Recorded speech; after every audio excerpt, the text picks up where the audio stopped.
Los expertos han explicado que África se está dividiendo en dos, y así es como se verá. De cerca, el proceso es aún más impactante, con una enorme grieta que se extiende desde Mozambique en el sur hasta el Mar Rojo en el norte. Esta fisura sigue creciendo cada año, desgarrando la tierra y destruyendo hogares. Pero ahora, los especialistas creen que el continente podría partirse mucho antes de lo que esperamos. África se está fracturando debido al movimiento de la placa somalí. Piensa en ello como una ruptura dramática que ocurre entre placas tectónicas. En el lado este está la placa somalí. En el oeste tenemos la nubiana. Y durante esta ruptura, la placa somalí solo quiere un poco de espacio, así que se está alejando de la otra. Este movimiento está formando el Valle del Rift de África Oriental, una región donde las placas tectónicas se están separando, el magma sigue ascendiendo desde las profundidades y están naciendo un montón de volcanes activos. Así que este lugar es caliente, con temperaturas diurnas que pueden alcanzar hasta 54 grados Celsius y por la noche bajan a 35 grados Celsius. Dentro de esta zona de calor tenemos el Triángulo de Afar, también conocido como Depresión de Afar. Su geología es fascinante, ya que el proceso de rift está provocando la formación de valles, fallas y grietas profundas en esta región. Toma, por ejemplo, esta enorme fisura de poco más de 56 kilómetros de longitud en el desierto de Etiopía. También es tan ancha que una persona puede caber fácilmente en su interior. Pero lo aterrador es que esta grieta sigue aumentando, creciendo aproximadamente 1,27 centímetros cada año. La separación de las placas Nubia y Somalia también podría dar lugar a la formación de un nuevo océano en África. Pero este tipo de proceso no es algo nuevo. Hace aproximadamente 150 millones de años, cuando los dinosaurios aún existían, un cambio tectónico similar creó el Océano Atlántico. Los continentes estaban todos agrupados, pero cuando se formó una grieta en lo que era Pangea, comenzaron a separarse, lo que dividió los hemisferios en este y oeste. Así que, algo similar está ocurriendo con este vacío en África. En algún momento, los expertos dicen que las aguas del Océano Índico podrían inundar el Valle del Rift de África Oriental, lo que eventualmente creará un sexto océano. Es una lástima que no puedas nadar en sus aguas durante tu vida. Según el geofísico Ken McDonald, que se especializa en fallas tectónicas, esta dramática ruptura podría ocurrir en aproximadamente 1 a 5 millones de años. Créeme, eso se considera rápido en términos geológicos y mucho antes de lo que la mayoría de los expertos pensaba. Aunque no llegarás a ver cómo África se divide, la gente allí aún verá y sentirá las señales. Podrían experimentar intensas erupciones volcánicas y fuertes terremotos mientras este proceso se desarrolla lentamente. Un ejemplo está relacionado con esa aterradora grieta en el desierto de Etiopía que mencionamos anteriormente. La fisura se creó en 2005, después de que la zona fuera impactada por 2 erupciones volcánicas y 163 terremotos, cada uno con una magnitud mayor a 3,9. Una grieta tan profunda y larga en la Tierra generalmente toma siglos en formarse, pero en este caso se desarrolló en tan solo unos días. Así de poderoso es este evento. De hecho, este tipo de actividad sísmica intensa puede acelerar el proceso de división de África. Y por esa razón, es tan difícil predecir un marco de tiempo exacto para este evento. Lo que sabemos es que la gente ya está llamando a esta nueva tierra el continente nubio. Si las predicciones son correctas, incluirá Somalia, Kenia, Tanzania y partes de Etiopía. Eso es emocionante y preocupante al mismo tiempo. A medida que surjan nuevas costas, los países deberán realizar importantes ajustes en cuanto a infraestructura y gestión de tierras. Podrían perder muchas carreteras, casas y otras construcciones ubicadas cerca o directamente en el Valle del Rift de África Oriental. En Kenia, por ejemplo, las fisuras destrozaron una carretera concurrida y las autoridades intentaron desesperadamente llenar la brecha con rocas y cemento. En otro caso, una anciana estaba sentada y comiendo con su familia cuando su casa se partió por la mitad de repente. Recientemente, los terremotos que ocurrieron cerca de la región Afar de Etiopía demolieron 37 escuelas y obligaron a unos 5,000 estudiantes a abandonar sus aulas. Por desgracia, historias como estas podrían volverse más comunes en los próximos años. Pero también hay un lado positivo en todo esto. Los países ubicados en el centro de África, como Zambia y Uganda, podrían ganar costas. Y eso podría ser maravilloso para ellos. Tener una costa significaría acceso a nuevas rutas comerciales, lo que abriría nuevas oportunidades económicas. Además, considere el auge del turismo. Con todas esas playas paradisíacas recién formadas, estos países podrían convertirse en el próximo gran destino para los viajeros. El ecosistema local en este nuevo océano también cambiará y podrían surgir nuevas especies marinas. Entonces, veamos. Este es el camino donde la grieta está más avanzada en este momento. Quiero decir, esperamos que aquí sea donde África eventualmente se separe. Pero las cosas podrían volverse un poco más complicadas. Hace algún tiempo, Michael Daly, un geólogo de la Universidad de Oxford, sugirió que esta grieta podría extenderse más al oeste. Y algunas nuevas evidencias apoyan su teoría, puesto que señalan que la fisura podría extenderse al sur a través del corazón de Botsuana hacia Sudáfrica y al oeste a través de Namibia hasta el Océano Atlántico. Si estas fracturas se ensanchan hasta convertirse en grietas profundas, el océano podría entrar y llenar los huecos. Expertos dicen que África podría dividirse tanto que se convierta en un archipiélago. Sin embargo, no veremos eso suceder. Tomará decenas de millones de años que esto ocurra. Ya sabemos que África corre el riesgo de dividirse en un conjunto de enormes islas, o pequeños continentes. Las noticias tampoco son buenas para Madagascar, ya que la cuarta isla más grande del mundo podría terminar dividida a la mitad. Pero, ¿puede ocurrir el proceso opuesto? Es decir, ¿puede aparecer nueva tierra mientras las placas Nubia y Somalí se separan? Bueno, a medida que estas placas tectónicas se separan, el magma del manto terrestre podría elevarse a la superficie. Y cuando se enfría, se solidifica y forma nueva tierra. Así es como surgieron otros lugares en el mundo, como Islandia y las Azores. Así que sí, el mismo proceso podría ocurrir en el Rift de África Oriental, y a largo plazo es posible que este cree nuevas islas. Por ahora, todo lo que podemos decir es que la geología de la depresión de Afar es única. Es el sistema de Rift más activo en nuestro planeta. Y cuando digo sistema de Rift, me refiero a una zona donde las placas tectónicas se están separando. Esta región reúne todo tipo de eventos, desde fallas en la corteza terrestre hasta zonas volcánicas, hasta la posible formación de un sexto océano. Para los expertos, es como estudiar de cerca la evolución de los rifts. Y dado que es una zona volcánica tan activa, también tiene un enorme potencial para aprovechar la energía geotérmica, es decir, utilizar el calor del interior de la Tierra para generar electricidad. 2 plantas de energía geotérmica ya están produciendo energía en Etiopía. Una en el Valle del Rift etíope y la otra en Afar. Ahora, los geólogos están explorando nuevos lugares potenciales. Cuando observamos esa honda grieta en el suelo, sabemos que está causada por el movimiento de las placas tectónicas. Allí no hay misterio. Una grieta gigantesca de más de 3.500 kilómetros de longitud se está abriendo a lo largo de África. Carreteras, casas e incluso escuelas están siendo destruidas. Ahora, los científicos creen que finalmente han descubierto la causa. Una enorme columna de roca ardiente llamada superpluma que se eleva desde lo más profundo de la Tierra y se está separando lentamente la Tierra centímetro a centímetro.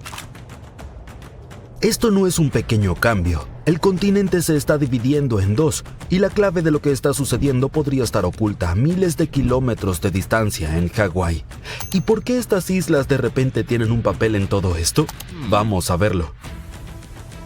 Primero, es importante saber que esta no es información nueva. África ha estado dividiéndose lentamente durante unos 25 millones de años.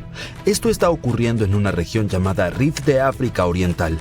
Se extiende por miles de kilómetros desde Etiopía hasta Mozambique y es el sistema de rift continental activo más grande del planeta. Y con eso me refiero a lugares donde la corteza terrestre está siendo estirada y separada, y hay fallas, terremotos y erupciones volcánicas. En 2018, por ejemplo, apareció una enorme grieta cerca de un pequeño pueblo al oeste de la capital de Kenia, Nairobi. En algunos puntos tenía alrededor de 20 metros de ancho. Fue aterrador. Sucedió rápidamente y dejó un rastro de destrucción. Se cortaron caminos, se destrozaron granjas. La gente estaba nerviosa ya que la tierra se abría bajo sus pies, y lo digo bastante literalmente. Un hombre vio cómo la grieta partía su casa. Apenas tuvo tiempo de recoger algunas de sus pertenencias antes de que todo se derrumbara. Suena aterrador, ¿verdad? Desde que ocurrió en la región del Rift de África Oriental, el pánico se extendió con velocidad. Los medios de comunicación lo cubrieron intensamente y afirmaron que era una prueba de que África se está dividiendo. Las personas que estaban cerca de la grieta pensaron, «Oh no, ya está sucediendo». Y muchos aún lo creen hoy. Pero no es así, al menos no con esa grieta en particular. Porque después del pánico inicial, videos y fotos revelaron pistas de que no había relación con el movimiento de placas tectónicas. Primera pista, los dos lados de la grieta no coincidían, como intentar juntar piezas de rompecabezas equivocadas, no encajaban. Segunda pista, la grieta no era una línea continua, había una especie de puentes de suelo en el medio. Todo esto indicaba que se trataba de una erosión repentina. Es decir, algunos especialistas creen que la grieta había estado llena de ceniza volcánica del cercano monte Longonot, pero luego la región fue golpeada por fuertes lluvias. Cuando el agua empapó el suelo, arrastró la ceniza y la grieta quedó expuesta. Problema resuelto. Incluso después de que se supo la verdad, ya era demasiado tarde. Este suceso reavivó la conversación sobre la separación de África. Y aquí está el asunto. Aunque esa grieta no tenía nada que ver, no te equivoques. África realmente se está partiendo.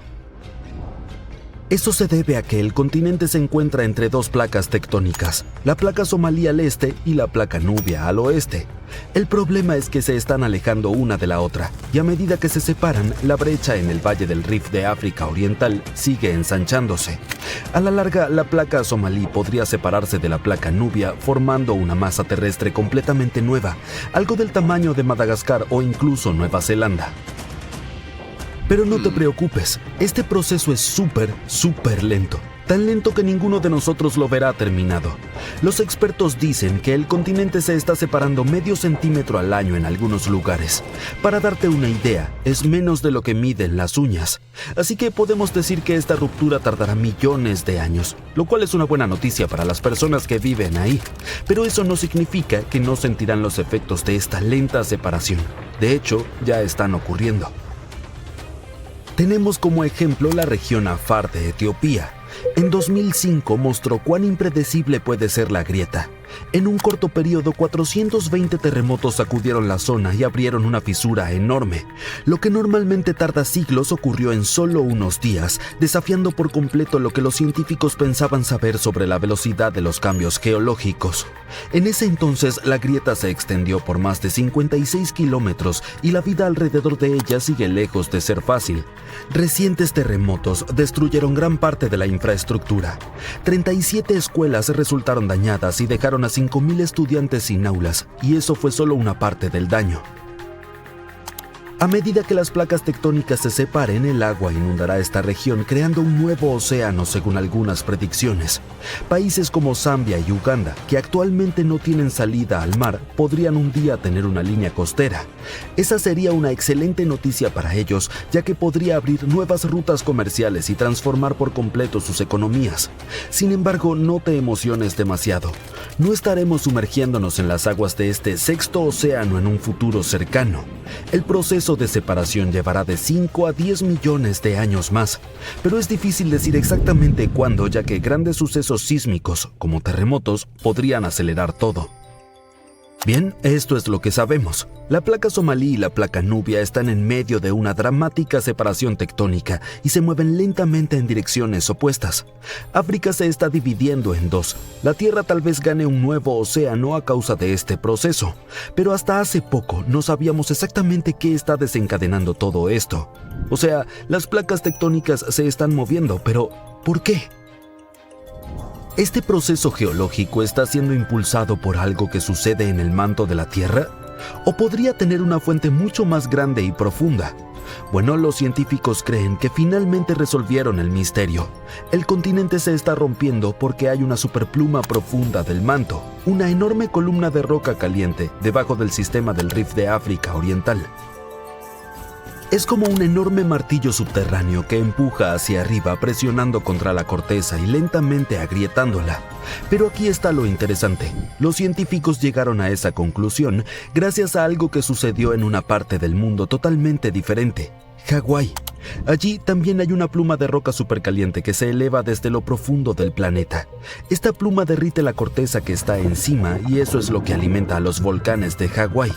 A medida que la placa del Pacífico se desplaza sobre esta pluma, la roca fundida rompe en nuevos lugares, creando volcán tras volcán. A lo largo de millones de años, así es como se formaron las islas hawaianas. Esta pluma hawaiana contiene gases nobles como helio y neón. ¿Y sabes dónde más los científicos encontraron esos mismos gases?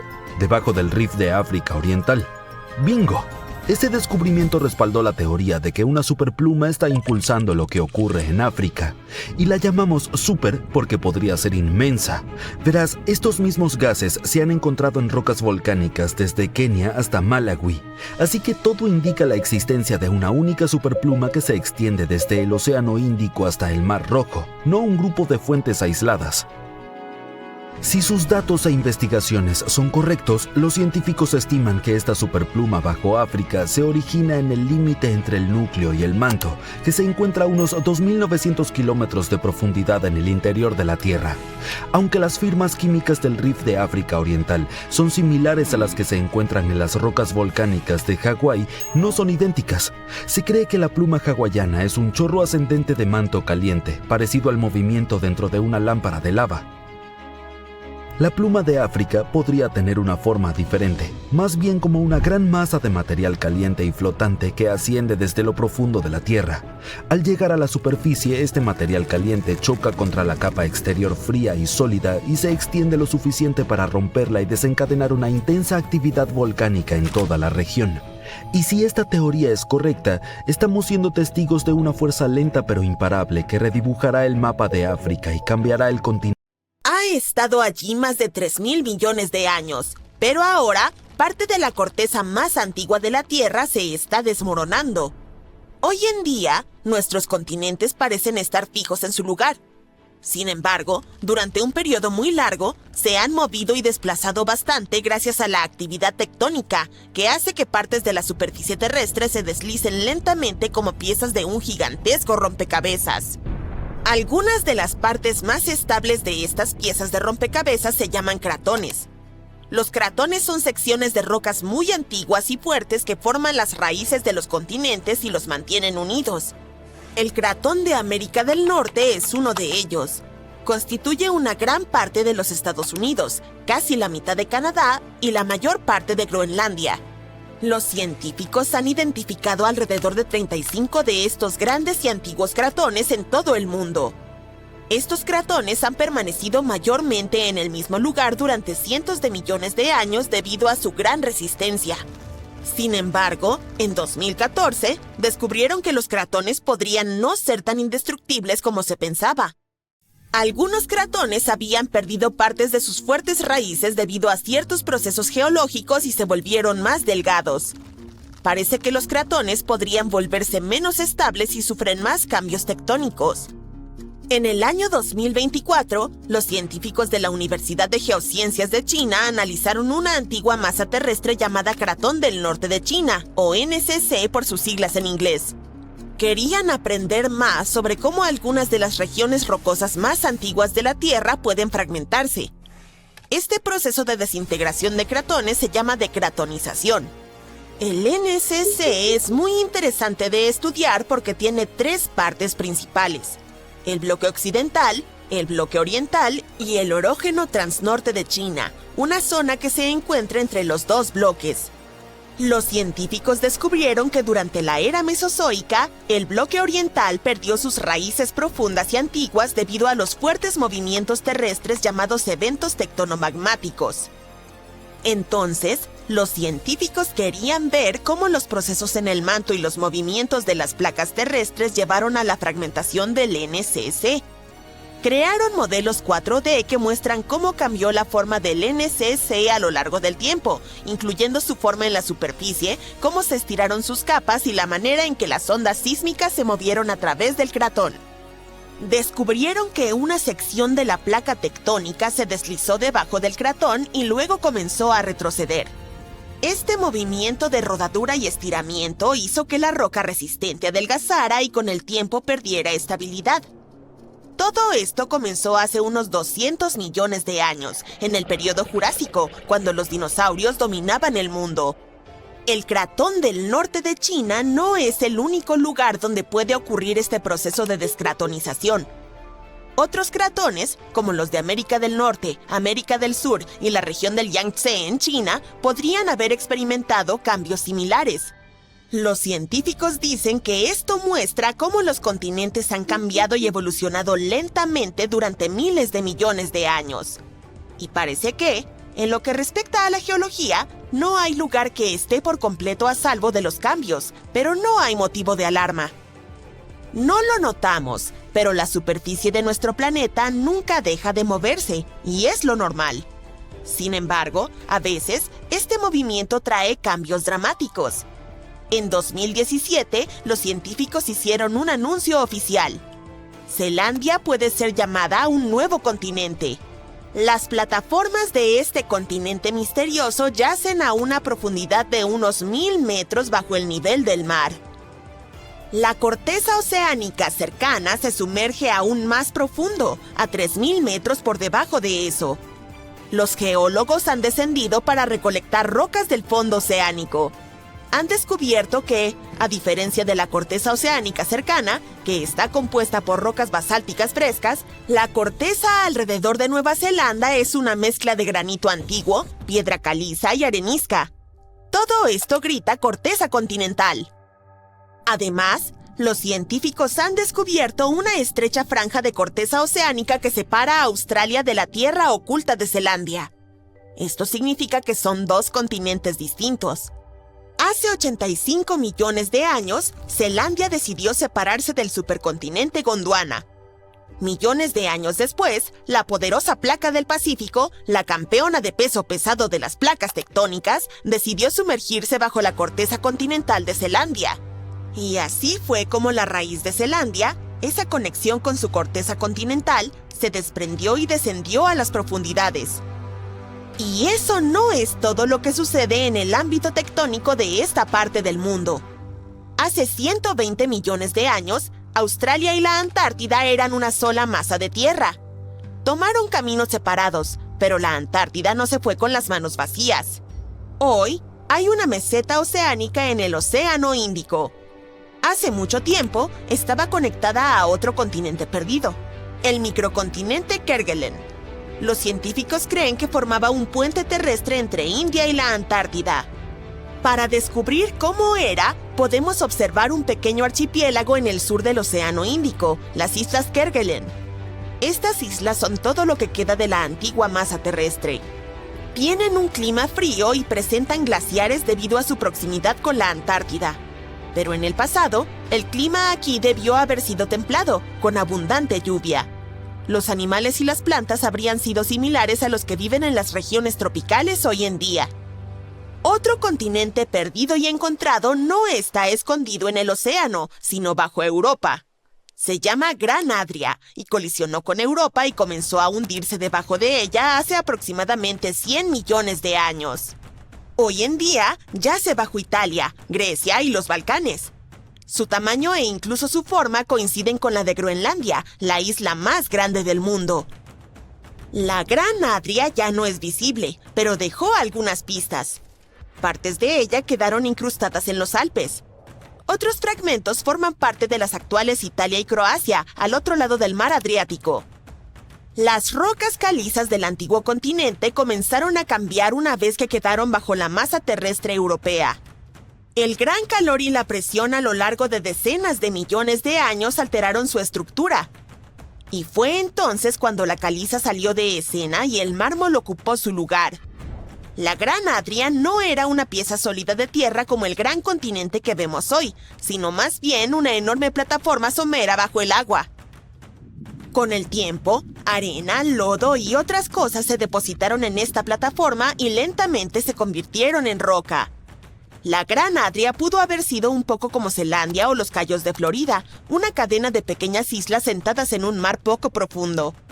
Sobre el agua, tal vez había muchas islas pequeñas y archipiélagos, y debajo de las olas había coloridos arrecifes de coral llenos de vida marina. Si vivieras en aquel entonces y tuvieras un tanque de buceo, habría sido un lugar increíble para bucear y explorar. Así que, con todo lo que está pasando con los cratones, ¿quién sabe? Podríamos ver un nuevo continente en el futuro. Además, estudiar la corteza terrestre con mayor profundidad puede cambiar la historia tal como la conocemos. Científicos de Copenhague han hecho un descubrimiento asombroso sobre el verdadero lugar de origen de Escandinavia, y no es donde pensábamos. Después de estudiar arena y roca de partes remotas de Finlandia, descubrieron que las raíces de Escandinavia en realidad provinieron de Groenlandia hace más de 3.750 millones de años. Esto significa que el área donde ahora se encuentran los países nórdicos es 250 millones de años más antigua de lo que los científicos creían. Y lo sabemos ahora gracias a pequeños cristales llamados zircones encontrados en las arenas de los ríos finlandeses. Cuando los científicos analizaron su composición química, se dieron cuenta de que la antigüedad de los cristales coincidía con las rocas halladas en Groenlandia, no en Escandinavia. A primera vista, parece que estamos en una balsa gigante llamada continente, que solo flota sobre lava fundida hasta que choca con otro continente. Bueno, hagamos una parada rápida en una clase de ciencias de secundaria. Nuestro planeta es como un pastel, con diferentes capas de ingredientes apilados uno sobre otro. El núcleo de la Tierra, el manto y la corteza. Oye, ¿dónde está el betún? La masa del pastel en la parte superior representa la corteza terrestre, la cual está compuesta por 3 tipos de rocas sabrosas: ígneas, sedimentarias y, repítelo conmigo, metamórficas. Estas se forman de diferentes maneras, como a partir de lava solidificada o de depósitos de partículas y minerales. La corteza es lo que pisamos, el hogar de nuestros continentes, océanos y todo lo que vemos a nuestro alrededor. Luego tienes el manto, la capa que se encuentra justo debajo de la corteza. Muchas personas podrían pensar que es solo lava, pero no es exactamente así. Tal como mezclas diferentes ingredientes en la masa de pastel, el manto está compuesto por distintos tipos de rocas que están en constante movimiento y cambio. Y, finalmente, llegamos a la parte más dulce del pastel, el centro, o en el caso de la Tierra, el núcleo. Tiene 2 partes, el núcleo externo y el interno. El externo está hecho de rocas y metales fundidos que son increíblemente calientes. ¡Ay! Incluso más que la superficie del Sol. El núcleo interno es sólido, aunque las temperaturas allí son extremas. No se convierte en líquido porque la presión ahí abajo es increíblemente fuerte. Cuando ves todo esto, es fácil pensar que debajo de nosotros hay interminables kilómetros de lava y rocas calientes. Entonces, ¿cómo es que las placas tectónicas se mueven? Los continentes no flotan sobre un mar de roca fundida. Las cortezas oceánica y continental realmente descansan sobre un manto. ¡Claro! Hay una capa de roca líquida en nuestro planeta, el núcleo externo, a unos 2.800 kilómetros debajo de la superficie, pero está separada de esta por el manto, que es grueso y sólido. Entonces, las placas tectónicas de la Tierra se mueven porque están sobre una gruesa capa de roca sólida, el manto superior o astenosfera. Básicamente, esta roca está bajo una presión y calor increíbles, lo que hace que fluya a cámara lenta con el tiempo. Imagínalo como la miel o el jarabe que vierte sobre las capas de un pastel. Al mover el molde, la miel o el jarabe también se desplazan y fluyen. De manera similar, el manto superior puede fluir y arrastrar las partes que están encima, solo que mucho más lento que la miel. Y la roca es tanto quebradiza como flexible. Puede agrietarse y romperse como una galleta. Vaya, ahora me está dando hambre. pero también puede estirarse y doblarse como un pedazo de dulce masticable. Cuando las placas se traban entre sí, no pueden moverse más, pero cuando se liberan, comienzan a desplazarse de nuevo, como piezas de un rompecabezas que se mueven hasta encontrar su encaje perfecto. Las temperaturas y presiones extremadamente altas son la razón por la cual ocurre este flujo. Es como una gran olla de sopa en la estufa. A medida que la sopa se calienta, comienza a moverse, por lo que transporta calor de un lugar a otro. ¿Ya es hora del almuerzo? Y hablando de almuerzo, quiero decir lava, no son solo las rocas fundidas las que viajan desde el núcleo exterior hasta los volcanes. Cuando las placas tectónicas se juntan y una se desliza debajo de otra, generan mucho calor y presión al rozar entre sí. Es como frotarse las manos rápidamente y empiezan a calentarse. O como cuando enciendes un fuego con piedras. Y a medida que la roca derretida, o magma, asciende a la superficie, puede formar volcanes. Hace mucho tiempo, la Tierra del planeta no estaba dividida en continentes como lo está hoy en día. En cambio, había una inmensa masa llamada Pangea, que en griego significa toda la Tierra. ¡Vaya! Imagina estar atrapado en el medio de este gigantesco océano. Con el tiempo, este supercontinente se fue fragmentando con lentitud. Sus partes se separaron unas de otras y formaron las tierras individuales que llamamos continentes. Esta idea surgió por primera vez en el siglo XVI cuando un cartógrafo, Abraham Ortelius, se dio cuenta de que las costas de África, América y Europa parecían encajar como piezas de un rompecabezas. Investigadores posteriores se dieron cuenta de que la composición rocosa de sus costas era similar, lo que significa que solían ser parte de una gran masa única, y llamaron a eso la teoría de la deriva continental. Al principio, la gente era bastante escéptica acerca de esa idea porque no sabían cómo podían desplazarse tierras tan masivas. Ahora, todos podríamos explicar esa parte, ¿verdad?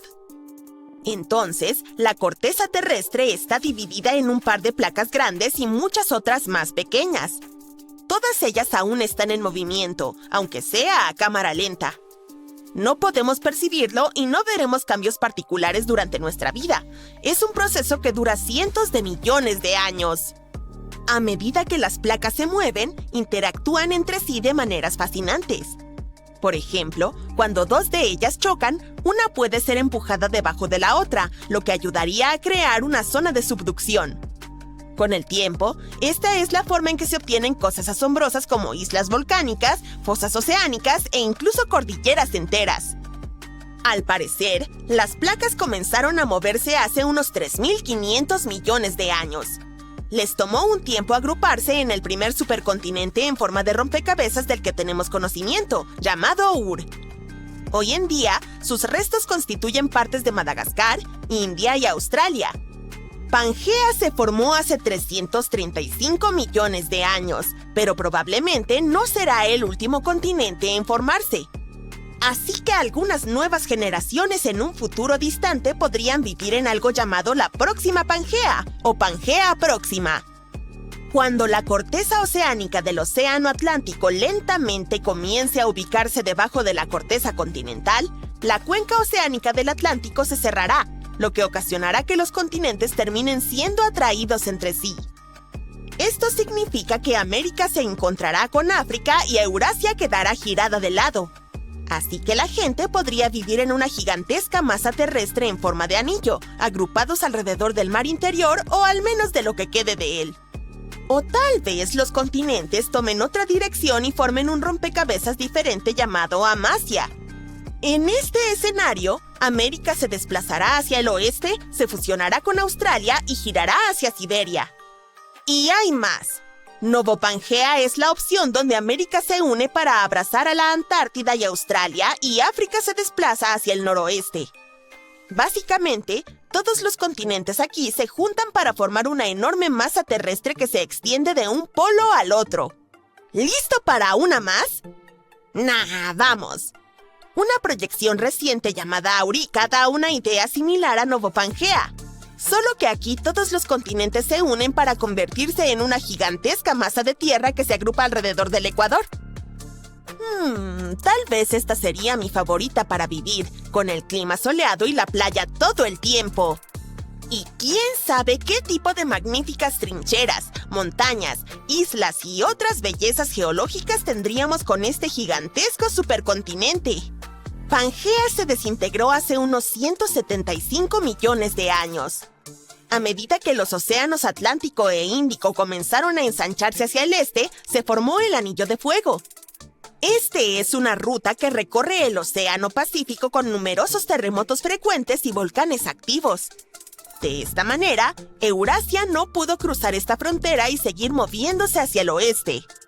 Y ahora, Eurasia podría moverse lateralmente a lo largo del Anillo de Fuego.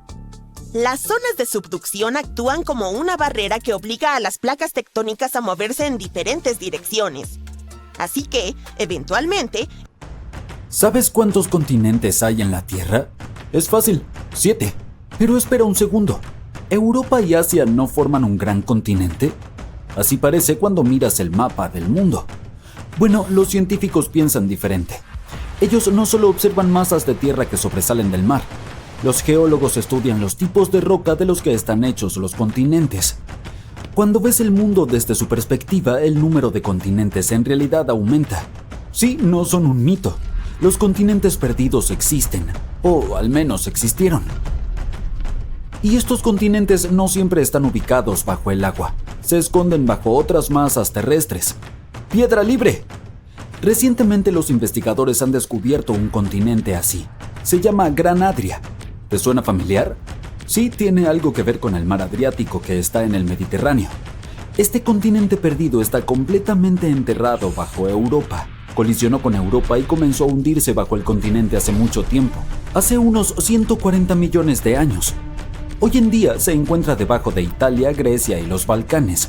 Su tamaño e incluso su forma coinciden con la de Groenlandia, la isla más grande del mundo. Pero ¿cómo encontraron los geólogos a Gran Adria? Ya no es visible, pero dejó algunas pistas. Parte de él quedaron incrustadas en los Alpes. Otros fragmentos fueron incorporados a las actuales Italia y Croacia, en el otro lado del mar Adriático. Las rocas calizas del antiguo continente comenzaron a transformarse una vez que estuvieron bajo la masa terrestre europea. Un calor y una presión tremendos que se extendieron a lo largo de decenas de millones de años cambiaron su estructura. Se va la caliza, llega el mármol. Todos los templos griegos y romanos que admiraste en tus vacaciones fueron construidos utilizando este mármol. Fue una especie de regalo de despedida de un continente perdido hace mucho tiempo. La Gran Adria se camufló bien durante miles de años, pero otros continentes perdidos estaban escondidos a plena vista. ¿Has oído hablar del octavo continente de la Tierra, Zelandia? Probablemente no, porque se encuentra bajo la superficie del Océano Pacífico. El 95% de Zelandia está ahora bajo el agua. ¿Puedes adivinar dónde exactamente? Su nombre es una buena pista. Debajo de Nueva Zelanda. Si abres Google Maps, puedes ver su contorno. Busca un tono más claro de azul en el océano. Debería extenderse desde Nueva Caledonia hasta Nueva Zelanda. Este relieve que se ve en el fondo del océano estuvo por encima del nivel del mar. Tenía aproximadamente 2/3 del tamaño de Australia y más del doble de la masa terrestre de Gran Adria. Podemos observar Zelandia hoy porque no se ha hundido demasiado, y esa es la mejor manera de descubrir otros continentes perdidos. Imagina la Tierra sin los océanos. El fondo del mar no es plano, hay montañas y fosas. Podrías colocar el monte Everest en la más profunda de ellas, la fosa de las Marianas, y aún habría más de 2000 metros entre el Everest y el nivel del mar. Esta fosa se volvió tan profunda debido a un proceso geológico llamado subducción. La placa del Pacífico se deslizó debajo de la placa filipina. La corteza terrestre está compuesta por esas placas que flotan en un mar de roca fundida. Luego chocan entre sí y una desciende mientras que la otra sube. Así fue como Gran Adria terminó debajo del continente europeo. Nuestro planeta está en constante movimiento. No notamos este proceso porque ocurre en las profundidades bajo nuestros pies. Hace 120 millones de años, Australia y la Antártida eran una sola pieza de tierra. Sí, el lugar más frío y uno de los más calurosos de la Tierra fueron una vez el mismo territorio. La Antártida se despidió de Australia, pero no se fue con las manos vacías. Hoy en día hay una meseta oceánica en el Océano Índico. La palabra meseta significa tierra elevada y plana, y el nombre de esta tierra suena como el título de una película de Hollywood, Broken Ridge. Hace mucho tiempo estaba conectada con otro continente perdido, el microcontinente de Kerguelen. Los científicos creen que formaba un puente terrestre entre la India y la Antártida. ¿Cómo era esta tierra? La respuesta posiblemente se encuentra en un pequeño archipiélago ubicado en el sur del Océano Índico, las Islas Kerguelen. Estas islas son todo lo que queda de la antigua masa de tierra. Tienen un clima frío y cuentan con glaciares debido a su proximidad con la Antártida. Pero en el pasado, el clima debió haber sido templado con abundantes lluvias. Los animales y las plantas habrían sido similares a los que encontramos hoy en las regiones tropicales. El paisaje del continente perdido probablemente se parecía al de Nueva Zelanda. Mientras estamos en la zona, ¿puedes adivinar a qué continente perteneció alguna vez el estado insular de Madagascar? Si pensaste en África, lo siento, estabas en un error. Oye, no te sientas mal. Mira hacia arriba y a la derecha en el mapa. La respuesta correcta es la India. Hace alrededor de 120 millones de años. Por aquel entonces yo no estaba aquí. La India se separó del continente africano y se fue hacia el noreste. Madagascar no fue lo bastante rápida y terminó como una isla frente a la costa sureste de África. Pero hay evidencias de una masa de tierra aún mayor, el continente perdido de Mauritia. Los científicos encontraron rastros de la antigua masa de tierra bajo la isla de Mauricio. Hoy en día es un destino turístico muy popular, pero hace unos millones de años era un verdadero punto caliente, con volcanes y todo lo demás. Así fue como los científicos pudieron reconstruir los pasos de Mauritia. Encontraron un mineral, el circonio, que existe en las rocas que la lava expulsa después de una erupción. La tierra perdida una vez cubrió la región que va desde Mauricio hasta la costa oeste de la India. Imagina si esa tierra existiera hoy, formaría una gran mezcla de culturas indias y africanas. Los platos locales definitivamente serían picantes. Hablando de picante, ¿has probado comida indonesia recientemente? Hace apenas 50.000 años el sudeste asiático lucía muy diferente. No existían Sumatra, Borneo, Java y ni siquiera Australia. Solo Sunda y Sahul, dos masas continentales que estaban divididas por una profunda trinchera de agua. Tenías la extensión del sudeste asiático continental en un lado, Sunda, y la Gran Australia, Sahul, en el otro. En aquel entonces, Bali se encontraba en el extremo más meridional de Asia. Los biólogos fueron los primeros científicos en notar la separación llamada línea de Wallace. Las especies se desarrollaron de manera diferente en Sunda y Sahul. Es por eso que Australia tiene animales únicos como el canguro, el wombat y el ornitorrinco. ¿Y sabías que alguna vez unos canguros gigantes deambulaban por la isla de Nueva Guinea? Eso se debe a que hasta el final de la última era había un puente terrestre hacia Australia. Hoy en día las dos islas están separadas por el estrecho de Torres, pero es bastante poco profundo, con menos de 20 metros. Es un recordatorio de que alguna vez fue una única masa terrestre llamada Sahul. Otro estrecho oceánico que no es demasiado profundo, de unos 50 metros, separa Asia de América del Norte. El estrecho de Bering se encuentra hoy en el lugar de Beringia. Esta antigua masa de tierra no era tan grande. Se extendía algo más de 1000 kilómetros de norte a sur. Eso es solo un tercio de la distancia en coche desde Los Ángeles hasta Nueva York. Beringia era importante por otra razón. Durante las edades de hielo conectaba todo el mundo. Los niveles de agua entonces eran 90 metros más bajos que en la actualidad. Si descendieran aún más, podrías caminar desde el Cabo de Buena Esperanza en África hasta el Cabo de Hornos en América del Sur. El mejor recorrido para mochileros. Hoy en día puedes subirte a un avión y volar prácticamente a cualquier lugar del planeta. El mundo nunca ha parecido más pequeño, ¿verdad? Bueno, sí lo ha sido. Hace unos 300 a 200 millones de años éramos todos un solo mundo, literalmente. Pangea era un supercontinente que incluía todos los continentes. ¡Sorpresa! Hay más de 7 continentes en nuestro planeta. Argolandia, un continente oculto, puede ayudarnos a entender cómo se verá la Tierra en el futuro. Para descubrir cómo se ocultó de nosotros y qué secretos guarda, solo tendremos que seguir mirando. ¿Listo para un misterio? Los científicos han estado buscando un pedazo de tierra que ha estado desaparecido por más de 100 millones de años. No es exactamente una noticia de primera plana, ya que la gente busca información sobre la historia de nuestro planeta todo el tiempo. Podrías pensar que se trata de una ínfima isla en algún lugar en medio del océano. Bueno, estarías equivocado, porque este continente solía ser tan grande como todo el territorio de Estados Unidos. Durante mucho tiempo, los geólogos se han preguntado si un enorme fragmento de la Australia contemporánea desapareció en el aire. Algunos creían que estaba escondido en algún lugar del fondo del océano, pero gracias a algunos especialistas holandeses y a 7 años de investigación, ahora sabemos que hay restos de esta tierra perdida debajo de las exuberantes selvas del sudeste asiático. Los continentes que vemos en nuestros manuales de geografía son como piezas dispersas de un rompecabezas. Incluso hay un experimento interesante que puedes hacer para comprobarlo por ti mismo.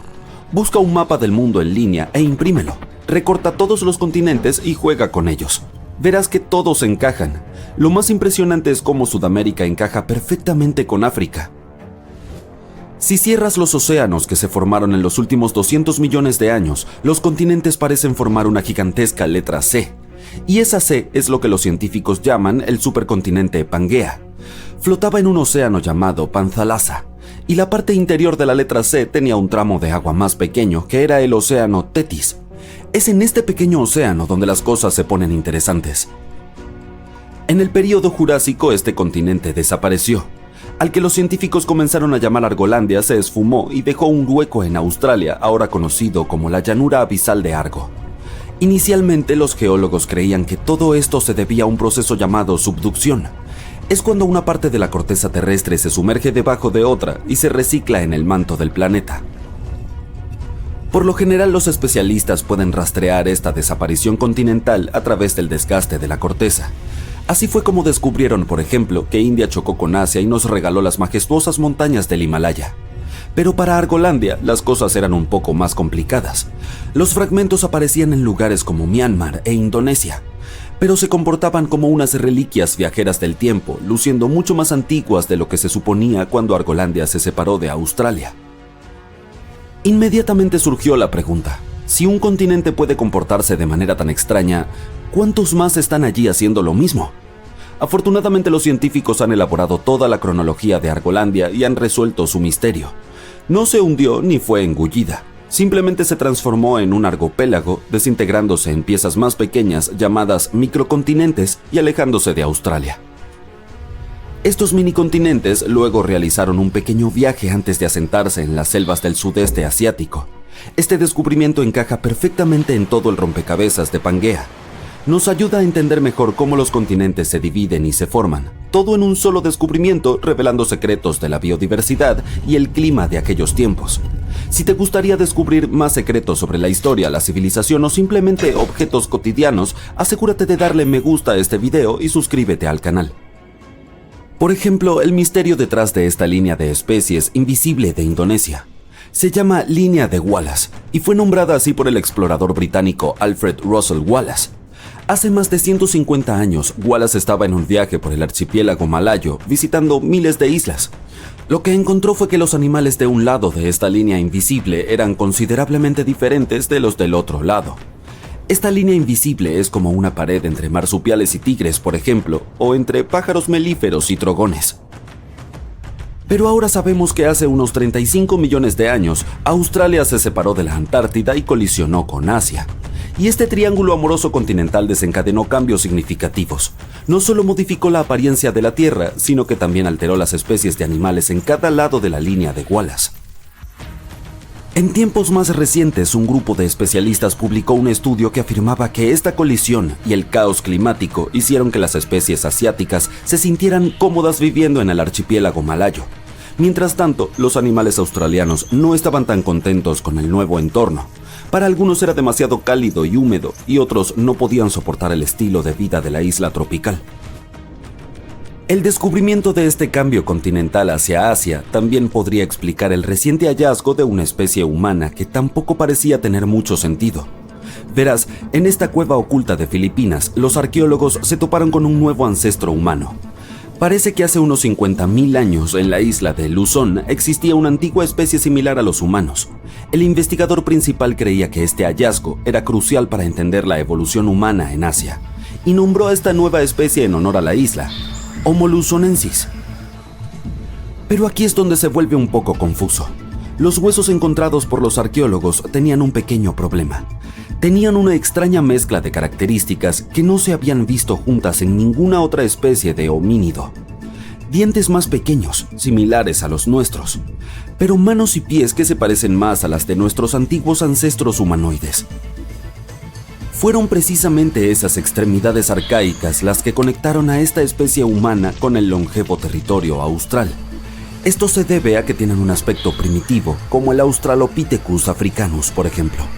Sin embargo, estas dos especies están separadas por entre 2 y 3 millones de años de tiempo y de evolución. Muchos se han preguntado, ¿el Homo luzonensis es realmente una nueva especie? No todos están convencidos, pero podría explicar por qué los seres vivos también se ven afectados por el constante desplazamiento del terreno que tenemos debajo. El hecho de que no hayan cambiado mucho durante nuestras vidas no significa que nuestros continentes se verán así para siempre.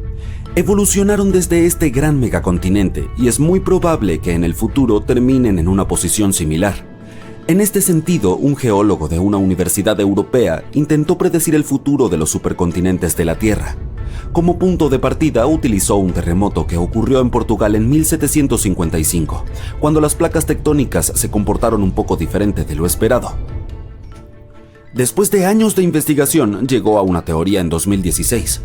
Creía que las uniones entre estas placas tectónicas podrían estar separándose, preparando el escenario para una ruptura mayor. Es como cuando el vidrio se agrieta entre dos agujeros en el parabrisas de un automóvil. Si esto sucede, una zona de subducción podría extenderse desde el Mediterráneo hasta más allá de Irlanda, trayendo volcanes, terremotos y nuevas montañas a estas regiones. Si todo va según el plan, el Océano Atlántico desaparecerá y también lo hará el Pacífico, convirtiéndose en una gran extensión de agua. En lugar de los 7 continentes que conocemos hoy, obtendremos un nuevo supercontinente al que se llamó Aurica, porque tendría Australia y las Américas en su corazón. No es el único escenario posible, sin embargo. Novo Pangea podría ser otro, y es fácil de prever. El Atlántico permanece abierto y el Pacífico se cierra. Luego está Amasia. En este caso tendrías que imaginar que el Océano Ártico se cierra y que el Atlántico y el Pacífico permanecen abiertos. Todo se desplaza hacia el norte alrededor del polo, excepto la Antártida. Otra posibilidad se llamaría Pangea Última. Se reduce la expansión en el Atlántico y aparece una nueva placa de subducción en la costa este de las Américas. De cualquier manera, si todos los continentes colisionan en el futuro una vez más, algunos dicen que no será divertido experimentarlo. Se cree que en unos 250 millones de años nos sentiremos como si estuviéramos atrapados en una sofocante bolsa de plástico empapada. Curiosamente, esa bolsa será el mejor lugar para vivir en la Tierra, en las áreas costeras. En cuanto a las zonas interiores, serán abrasadoras, como un desierto en llamas. Es posible que muchas de las especies de animales que conocemos hoy en día no sobrevivan. En cuanto a nosotros, los humanos, tendremos que ser creativos si queremos resistir el calor. Deberíamos estar agradecidos, sin embargo. Estos modelos digitales son grandiosos porque podemos usarlos para probar todo tipo de ideas interesantes. Por ejemplo, cómo estos supercontinentes interferirían con las mareas. Considerando los futuros viajes espaciales, estos modelos pueden ayudarnos a entender los climas de los exoplanetas. Aquellos... A ver, responde. ¿Sabes cómo se sienten realmente las magnitudes de los terremotos? En una magnitud 1 no notarías nada. En una de 3 podrías derramar un poco de café si estás bebiendo. En una de 5, las cosas pueden comenzar a sacudirse en los estantes y definitivamente te acelerará el corazón. Pero a 7,5, ahí es cuando el suelo mismo se rasga, los edificios se balancean y calles enteras pueden partirse. Y ahora, los científicos advierten que una falla que pensábamos que ya no estaba activa podría desatar algo tan fuerte bajo un pequeño y tranquilo pueblo de Canadá. Si recorres con el dedo un mapa del noroeste de Canadá, encontrarás Dawson City en el Yukón. Parece un buen lugar para escapar de la civilización. Después de todo, solo tiene alrededor de 1,600 residentes. Es tranquilo, remoto y famoso por su pasado de fiebre del oro. A finales de la década de 1890, Dawson City se convirtió casi de la noche a la mañana en una ciudad en auge mientras los buscadores perseguían el oro. Hoy en día, la fiebre ya pasó, pero el pueblo todavía luce como tal. Pasarelas de madera y fachadas estilo salón le dan la apariencia de un escenario salido de una película del oeste. Ah, y debajo de todo eso hay una fractura en la propia tierra. Dawson City se encuentra sobre lo que se conoce como la falla de Tintina. Es una enorme grieta en la corteza terrestre que se extiende cientos de kilómetros hacia Alaska. Hasta hace poco, se creía que esta zona había estado inactiva durante más de 40 millones de años. Sin embargo, estudios más recientes cuentan una historia diferente. Un recordatorio rápido. Las fallas son grietas gigantes donde se encuentran dos placas de la corteza terrestre. Siempre intentan deslizarse una sobre otra, pero sus bordes irregulares se enganchan y se traban. La presión se acumula durante décadas, doblando y forzando la roca. Luego, de repente, la zona trabada se rompe y las placas se deslizan a una nueva posición en solo segundos. Ese movimiento brusco libera toda la energía almacenada y envía ondas sísmicas que se propagan hacia afuera. La consecuencia de mover el suelo se llama terremoto. Los científicos dicen que el suelo a cada lado de Tintina ha estado tratando de deslizarse uno junto al otro durante siglos, pero está atascado. Y ahora, esa zona trabada ha acumulado unos 6 metros de tensión.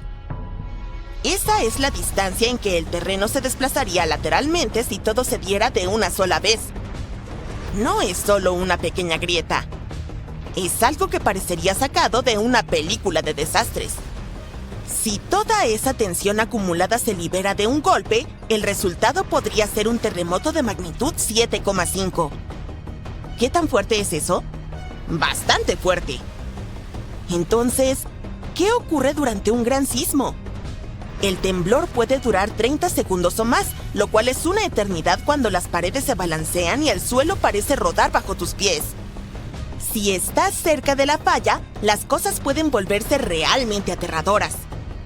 El suelo no solo tiembla, podría dar un gran paso hacia un lado. Esto llevaría a algunas renovaciones. Las carreteras podrían adquirir un nuevo patrón de zigzag y los edificios no reforzados quedarían girados. ¿Y si esto ocurre en un invierno canadiense? Digamos que podría convertir un simple corte de energía en una supervivencia de terror. Estar sobre suelo blando es como estar sentado en una gelatina tambaleante. Amplifica la sacudida. La roca sólida es un poco más estable. Sin embargo, sigue siendo peligrosa. Por ejemplo, en México, en 2003, un terremoto de magnitud 7,5 dañó más de 43,000 viviendas, deformó carreteras y cortó la electricidad por kilómetros. En Sulawesi, en 2018, el mismo nivel de magnitud no solo derrumbó edificios, sino que también provocó un tsunami y licuefacción.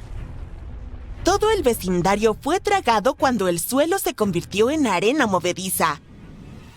Aquí hay algo interesante. La mayoría de la gente no piensa en Canadá como un país de terremotos, pero en realidad tiene alrededor de 5,000 temblores al año. Sin embargo, son tan pequeños que nunca los sentirías. El verdadero punto caliente es la costa oeste, cerca de la Columbia Británica. Ahí es donde se escucha a la gente murmurar sobre el infame Big One, un futuro megaterremoto que ocurrirá a lo largo de la zona de subducción de Cascadia, una falla enorme que se extiende por casi 1,000 kilómetros frente a la costa. A diferencia del deslizamiento lateral de Tintina, Cascadia funciona al empujar una placa tectónica debajo de otra. Durante siglos, la placa de América del Norte ha estado doblándose hacia arriba como un resorte mientras la placa Juan de Fuca se sumerge por debajo. Y cuando finalmente se rompa, esa magnitud será de 9, más de 30 veces más fuerte que un 7,5. Sabemos que puede suceder porque ya ha pasado. El último gran terremoto ocurrió en 1700.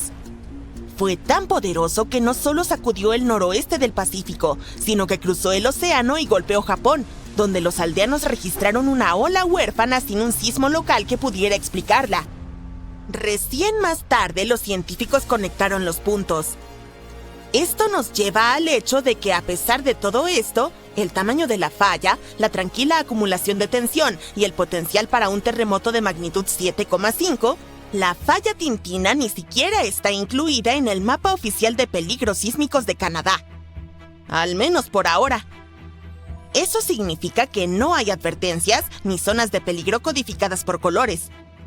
Y cuando una falla no está en el mapa, nadie diseña un edificio resistente. No hay preparación adecuada. No se construyen estructuras reforzadas ni se tienen códigos sísmicos. Especialmente cuando la gente no espera que el suelo pueda abrirse. Para ser honestos, esto no es un error de alguien. La falla no mostró señales de estar activa recientemente y esta parte de Canadá es muy grande, tranquila y no cuenta con mucha vigilancia. Hasta hace no mucho, la gente había considerado la Tintina una curiosidad geológica. Algo interesante para observar el pasado, pero no relevante para el futuro. Durante años, la falla Tintina pasó inadvertida, pero eso cambió cuando los investigadores trajeron equipos de alta tecnología.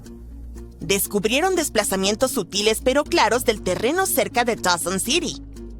Parecían cicatrices en el paisaje y apuntaban a terremotos pasados, incluyendo uno que empujó la Tierra 900 metros. Curiosamente, las nuevas características glaciares no mostraron signos de alteración, lo que significa que tal vez el último gran terremoto ocurrió justo antes del fin de la última edad de hielo. En términos geológicos, eso es bastante reciente.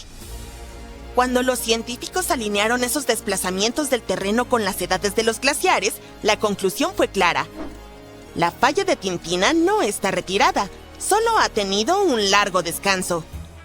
Y ahora está ansiosa por volver al trabajo. Por eso, los investigadores quieren que aparezca oficialmente en el mapa de peligros sísmicos de Canadá. Dawson City merece más que un emoji de encogimiento de hombros cuando la Tierra decida estirarse. Los expertos están jugando a ser detectives de la Tierra.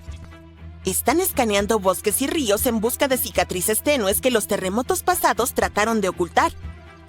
Están cavando trincheras como arqueólogos con gusto por el caos, hojeando el diario de la Tierra una página fangosa a la vez. Cada grieta, pliegue y capa se añade a la historia de cuando Tintina lanzó su última rabieta y cuán fuerte podría ser la próxima. Es bastante asombroso que los satélites puedan rastrear si un lado de un valle se está desplazando lentamente por delante del otro. Hola, pregunta rápida. ¿Cuántos continentes hay? ¿7? ¿Quizás 5? No hay una respuesta correcta. Según diferentes enfoques, el rango está entre 4 y 7. Pero podrían ser incluso 8, ya que es probable que se haya encontrado recientemente un continente perdido entre Groenlandia y Canadá. Este nuevo descubrimiento continental también podría ser la clave para entender cómo se forman los microcontinentes. ¿Qué significa todo esto y qué hace que esta masa de tierra oculta cerca de Groenlandia sea tan importante? Si eres como yo, cuando escuchas la palabra continente, probablemente piensas en tierras como Europa o África, lugares sobre el agua donde vive la gente. Pero en ciencia, un continente no consiste en estar sobre el nivel del mar. Se refiere a de qué está hecha la Tierra. La capa exterior de la Tierra, llamada corteza, viene en dos tipos principales: continental y oceánica. La corteza continental es más gruesa, más ligera y está compuesta de diferentes tipos de roca, como el granito. La corteza oceánica es más delgada, más pesada y está hecha principalmente de roca volcánica oscura. Bien, el descubrimiento bajo el estrecho de Davis entre Groenlandia y Canadá parece ser una porción de masa continental, aunque está bajo el océano. Los científicos lo llaman un protomicrocontinente, porque empezó a desprenderse de un terreno más grande hace millones de años, pero nunca terminó de hacerlo. A medida que las placas tectónicas se desplazaban lentamente, la corteza terrestre en esta región se estiró y se agrietó. Un fragmento comenzó a separarse, pero por alguna razón, el proceso se detuvo. No se alejó como un continente completo, ni se hundió como la corteza oceánica. En su lugar, permaneció allí, flotando bajo las olas todo este tiempo. Eso lo hace diferente de los verdaderos microcontinentes, como Zelandia, que se han separado completamente y ahora existen como bloques tectónicos independientes. Zelandia es un microcontinente sumergido cerca de Nueva Zelanda. Alrededor del 94% de su superficie está bajo el agua, pero como está compuesto de corteza continental, muchos geólogos afirman que califica como el 8º continente de la Tierra. Sin embargo, Zelandia todavía se debate porque es demasiado grande para ser un microcontinente y no existe un organismo global oficial que defina su estatus. No hay una organización mundial como la ONU o algún tipo de Consejo Internacional de Geología que pueda declarar: «Oigan, este es un nuevo continente». A diferencia de Madagascar, que está completamente por encima del nivel del mar y es ampliamente aceptado por los geólogos como un ejemplo clásico de microcontinente, Zelandia sigue esperando una etiqueta adecuada. Probablemente te estés preguntando, ¿Madagascar no es una isla? La respuesta es simple, es ambas cosas. Es la 4ª isla más grande del mundo, completamente rodeada por agua. Pero geológicamente también se considera un microcontinente porque se separó del supercontinente Gondwana hace aproximadamente 88 millones de años y está compuesta de corteza continental, no de corteza oceánica.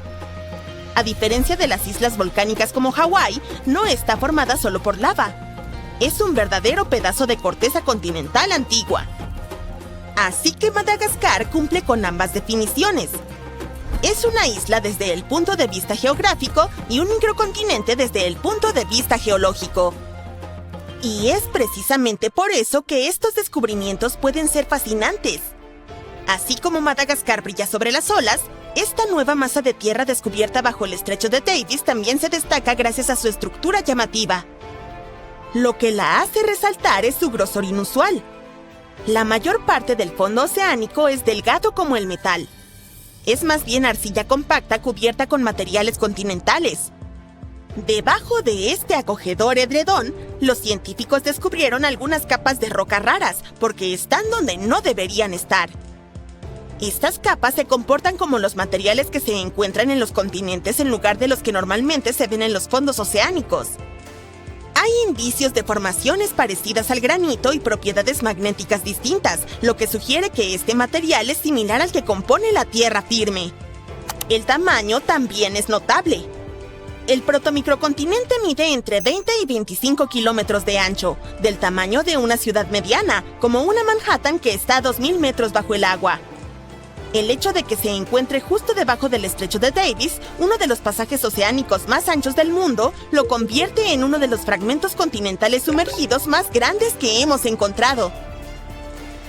Según los investigadores, esta masa de tierra comenzó a formarse entre unos 58 y 49 millones de años atrás, cuando Groenlandia y Canadá se estaban separando lentamente.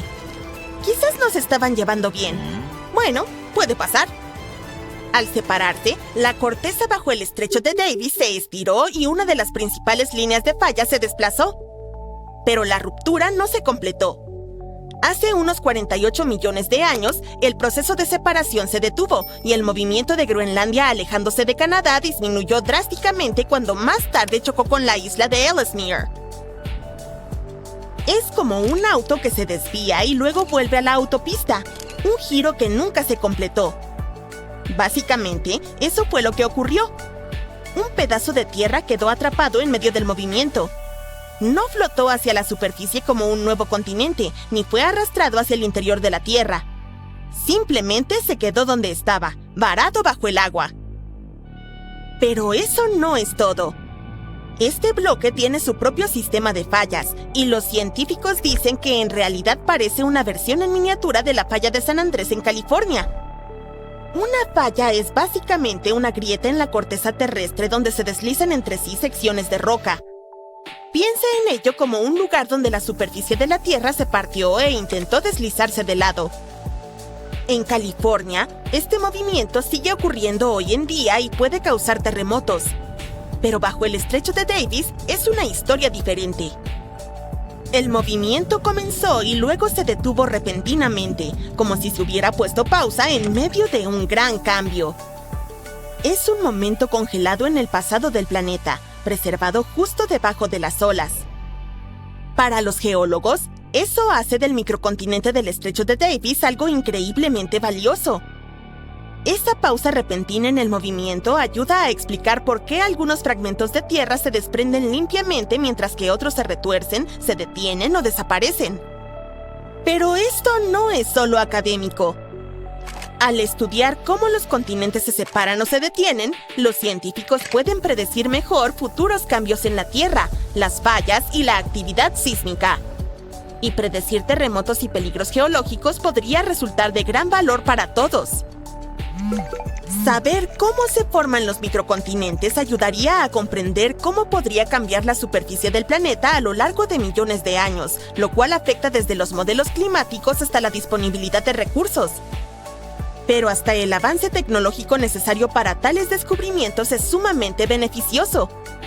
Las mismas herramientas utilizadas para cartografiar esta tierra oculta se emplean en la exploración petrolera, el tendido de cables submarinos, el monitoreo climático e incluso en misiones de búsqueda y rescate. Hablando de tecnología, durante mucho tiempo, esta masa terrestre oculta cerca de Groenlandia permaneció invisible. Hace solo 10 o 15 años, el fondo oceánico bajo el estrecho de Davis era básicamente un misterio. Es profundo, casi helado. Obviamente no es el lugar más fácil de explorar. Pero hoy, gracias a las herramientas modernas, el descubrimiento de un nuevo continente podría ser solo cuestión de tiempo. Los científicos finalmente pueden ver y oír, entre comillas, lo que sucede bajo toda esa agua. Primero, utilizaron imágenes de reflexión sísmica. Ese es un método en el que los barcos envían ondas sonoras hacia el fondo del océano y registran cómo rebotan. Las diferentes capas de roca reflejan los sonidos de diversas maneras, lo que ayuda a construir una imagen de lo que está oculto debajo, tal como los murciélagos que usan ecos para ver en la oscuridad. Los satélites también juegan un papel al recopilar datos gravitacionales. Canadá es enorme, pero casi todos viven en el este o en el oeste. Y justo en el medio hay una gran extensión de tierra que casi nadie llama hogar, el norte de Ontario. Entonces, ¿por qué este lugar casi se siente prohibido? El norte de Ontario es parte de, Ontario. Es una provincia muy ocupada, hogar de grandes ciudades como Toronto y Ottawa. Aproximadamente un tercio de todos los canadienses vive allí, pero la mayoría de ellos se encuentran en el sur de la provincia, no en el norte. Pero eso realmente no tiene sentido cuando piensas en ello, porque la parte norte es mucho, mucho más grande.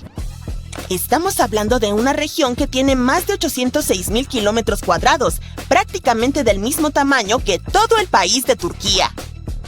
El norte de Ontario ocupa alrededor del 87% de toda la provincia. Curiosamente, solo alrededor del 6% de la población de Ontario vive en esta área. Pero antes de que empieces a soñar con mudarte allí para disfrutar de paz y tranquilidad, espera. Hay 4 razones importantes por las que la gente elige no hacerlo. Y probablemente estarás de acuerdo. Razón número 1. La Tierra misma. Busca la región en Google Earth y lo único que verás será una gran extensión de espacio vacío, nada especial a primera vista. Pero acércate más y es ahí cuando las cosas comienzan a complicarse. El norte de Ontario es famoso por sus paisajes escarpados y remotos, llenos de bosques y lagos interminables. Es hermoso para admirar o tomar una fotografía, pero vivir ahí es una historia completamente diferente.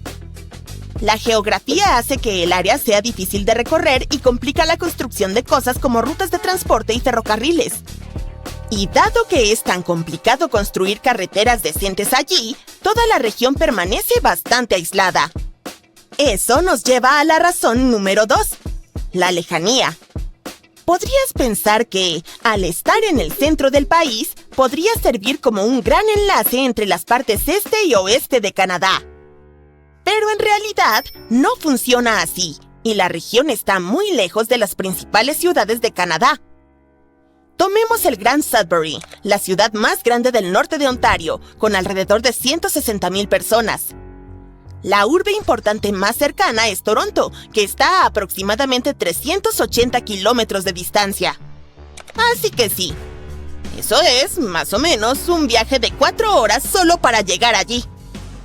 Si estás planeando un fin de semana de vacaciones en una ciudad grande y dinámica, un viaje en auto de 4 horas suena como una divertida excursión. Pero si necesitas ir a una cita dental o organizar papeleo, esa distancia de repente se siente interminable, sin mencionar el costo. Lamentablemente, así es la vida para muchas personas allá arriba. Los residentes del norte de Ontario a menudo no tienen fácil acceso a oportunidades o servicios.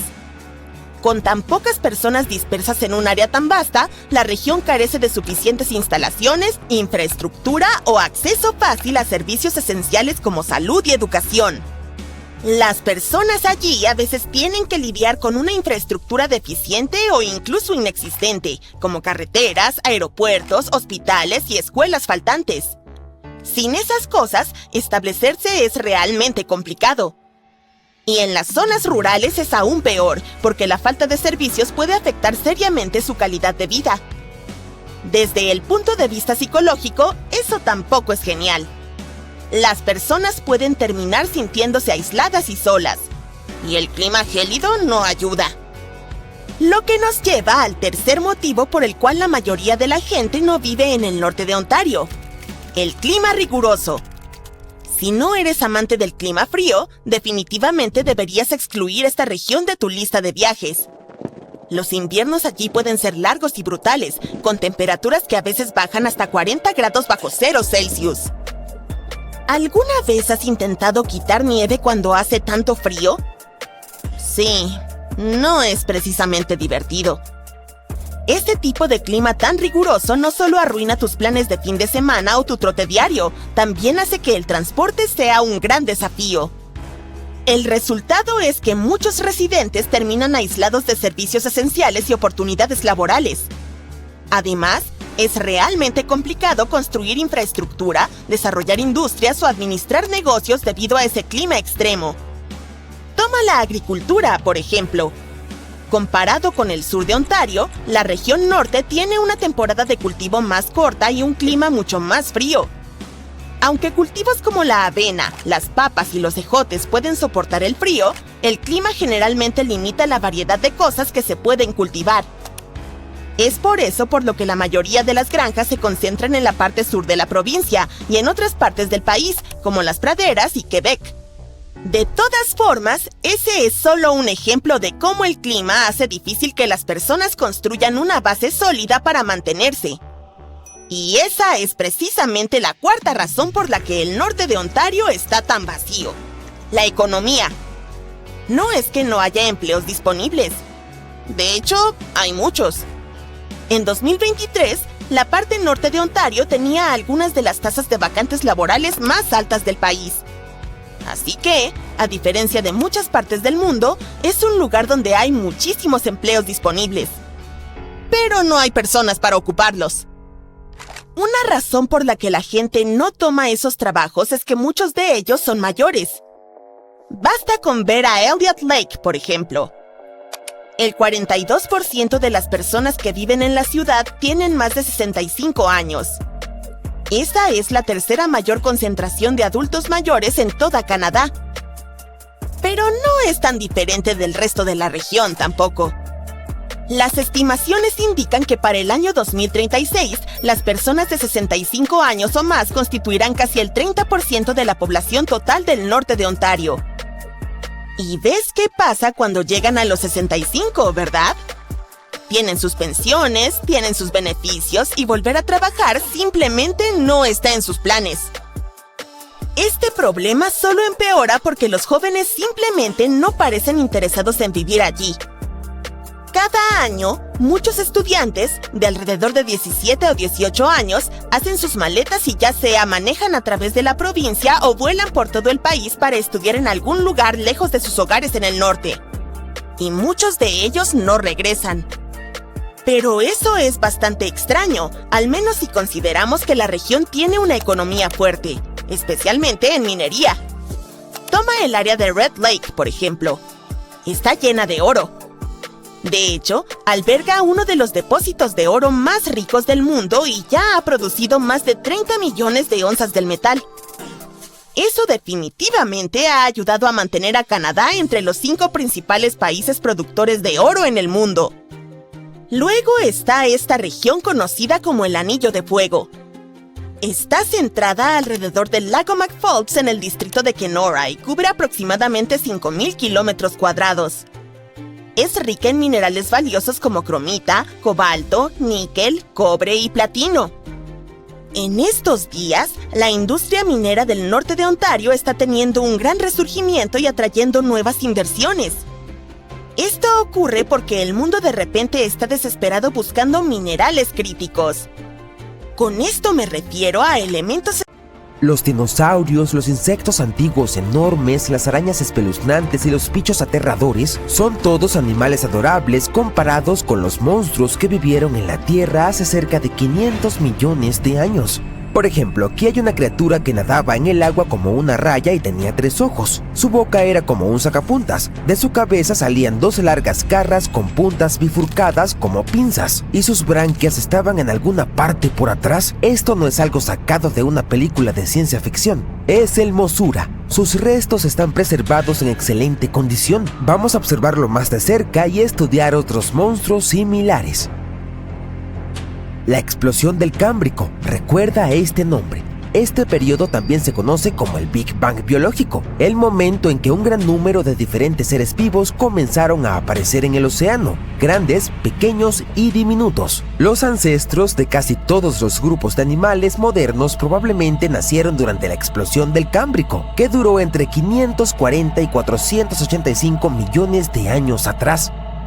Era una época en que los primeros depredadores verdaderamente eficaces y aterradores aparecieron en la Tierra. Uno de ellos era el Mothura. Tiene el tamaño de un dedo índice, pero no te gustaría encontrarte con él mientras nadas en el mar. Da miedo imaginar lo que podría hacer con su boca en forma de sacapuntas, y probablemente no podrías esconderte de él porque tenía 2 ojos a los lados y uno grande en la frente. El Mothura pertenecía a un grupo de artrópodos. Los científicos lo llamaban polilla marina. Esta criatura utilizaba un aparato en forma de aletas para flotar en el agua como una mantarraya. Este monstruo era bastante espeluznante, pero su aspecto puede parecer familiar porque es un pariente lejano de arañas, cangrejos, ciempiés y polillas modernas.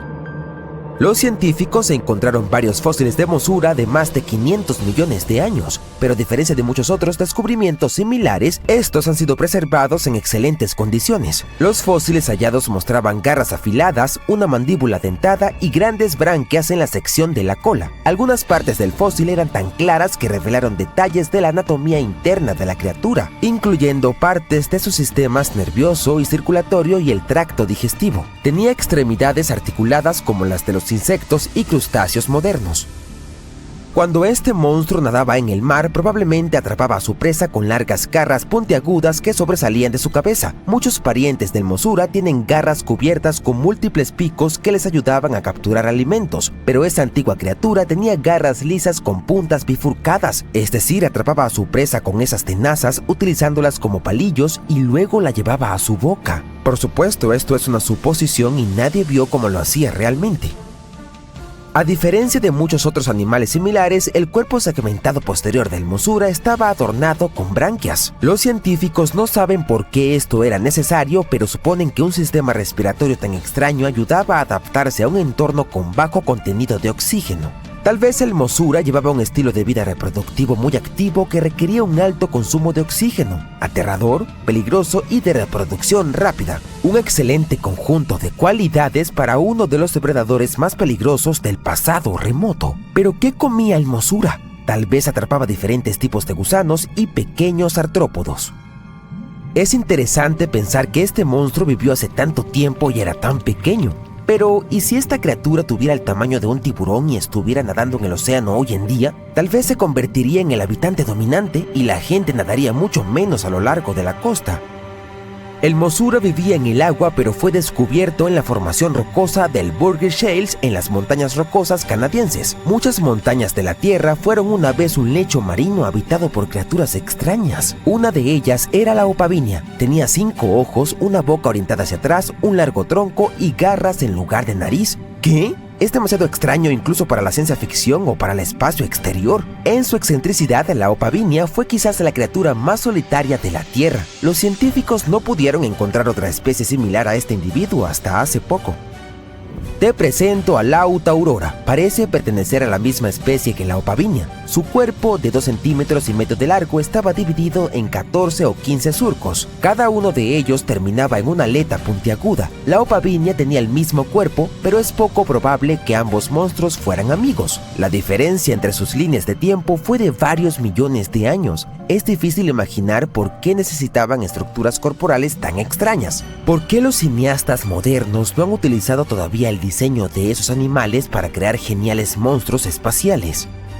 Está bien, eran criaturas espeluznantes, pero ¿qué hay de las que son tan extrañas como la siguiente? Los científicos han descubierto a Sue, un animal sin patas y sin cabeza al revés. Esta criatura de 44 millones de años fue encontrada en Sudáfrica al norte de la ciudad del Cabo. La llamaron Sue por la madre del descubridor. De hecho, es una nueva especie de artrópodo que posiblemente habitó en aguas con poco oxígeno. Esta criatura estaba volteada al revés y la cáscara externa con las patas y la cabeza se perdió. Gracias a la mineralización, los músculos, tendones e incluso los intestinos del Sue fueron preservados. Es un gran éxito encontrar restos tan detallados de una criatura antigua. Sin embargo, los científicos aún no pueden determinar la historia evolutiva de esta especie. Están seguros de que era un artrópodo marino primitivo. Está bien, podemos ver que hace 500 millones de años la Tierra estaba llena de espeluznantes monstruos, los cuales, afortunadamente, ahora están extintos. Pero, ¿qué pasa con los árboles? ¿Eran iguales a los que vemos ahora? ¿O había algo más? ¿Algo aterrador? Oh, sí. Los científicos han descubierto un nuevo tipo de organismo vivo similar a un árbol o a un hongo. Era gigantesco y tenía un diseño muy minimalista. Te presento al Prototaxites. Básicamente, es un solo palo grande con un extremo redondeado que sobresale del suelo. Era liso, no tenía la corteza habitual de los árboles y se parecía más a un hongo sin sombrero. Pero los científicos han descubierto recientemente que no era un hongo en absoluto. Es probable que el Prototaxites pertenezca a una rama desconocida de la vida. Se considera el primer organismo gigante en la historia del planeta que vivió en tierra firme. Existió entre 420 y 375 millones de años atrás durante el periodo devónico. Fue la época en que las plantas comenzaron a expandirse por las tierras secas, formando grandes bosques. Con el tiempo empezaron a desarrollar hojas y a formar raíces en el suelo. Luego aparecieron las primeras plantas con semillas. Comenzó la verdadera colonización de la Tierra. Los primeros artrópodos, como ciempiés, arácnidos y otras criaturas desagradables, empezaron a caminar entre esos bosques. Mientras tanto, el agua se llenó de una gran biodiversidad. Había un supercontinente gigante en el planeta y partes más pequeñas comenzaron a desprenderse de él. Durante este periodo, los prototaxites se alzaban sobre la Tierra. Algunos alcanzaban los 8 metros de altura y 1 metro de ancho. Era como una casa de 3 pisos y tan grueso como una palmera. ¿Pero qué era eso? ¿Una planta? ¿Un hongo? ¿Algas tal vez? Los científicos las descubrieron a mediados del siglo XIX, pero recién en 2007 realizaron un análisis químico. La investigación mostró que lo más probable es que fueran un hongo gigante. Sin embargo, en 2025 los científicos refutaron esta conclusión. Resulta que podría haber sido una forma de vida desconocida que existió separadamente del reino de los hongos, animales, plantas y protistas. Los científicos notaron que la parte interna de los prototaxites consistía en una serie de tubos. Dentro de los hongos hay tubos similares, pero los tubos de ese antiguo ser vivo se ramificaban y se unían de manera diferente. Incluso tenían una composición química distinta. El principal componente de los hongos es la quitina, pero los prototaxites contenían químicos similares a la lignina, una sustancia que se encuentra en la corteza de los árboles y otras plantas, y su anatomía difiere de la estructura de cualquier otro organismo que conocemos. ¿Qué estaban haciendo en la Tierra? ¿Relajándose y disfrutando del esplendor de la vida? ¿Producían algún tipo de fruto como un plátano con ojos y garras? Los científicos no lo saben. ¿Y si fue algo que se trajo a la Tierra desde el espacio exterior? ¿Y si eran flores plantadas por otra civilización? ¿Qué piensas tú? ¿Sabían que nuestro planeta tiene cicatrices? Una de ellas está en Norteamérica. La cicatriz nos puede revelar muchas cosas fascinantes sobre la historia de la Tierra. Pero lo más interesante es que pudo cambiar la apariencia de nuestros continentes y fracturar nuestro mundo. Pero por alguna razón esta cicatriz no lo ha hecho aún. Y esa ni siquiera es la parte más interesante. Lo más increíble de esta cicatriz es que podría albergar una fuente gigante de energía limpia y barata. Vayamos a Kansas para descubrir qué es. Hace 1100 millones de años se formó una grieta gigante en la corteza de nuestro planeta, en el territorio del actual Medio Oeste de Estados Unidos. Se llama Corazón Roto. Esta grieta gigante está llena de magma solidificado, y de lejos parece una cicatriz real. Pero, ¿cómo apareció? Corazón Roto era un antiguo valle de Rift, una enorme falla geológica que forma depresiones alargadas en la corteza terrestre. Ocurrió porque las placas tectónicas se separaron. Es como las piezas de un rompecabezas que de repente comenzaron a separarse.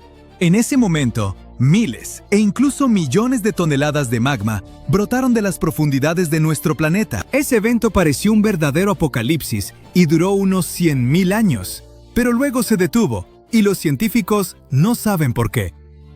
Si el proceso de ruptura hubiera durado más, lo más probable es que el continente de Norteamérica se vería diferente hoy, o ni siquiera existiría. Ahora mismo, esta falla parece una herradura gigante que se extiende desde Kansas, al norte hasta el lago Superior, y al sur hasta Michigan.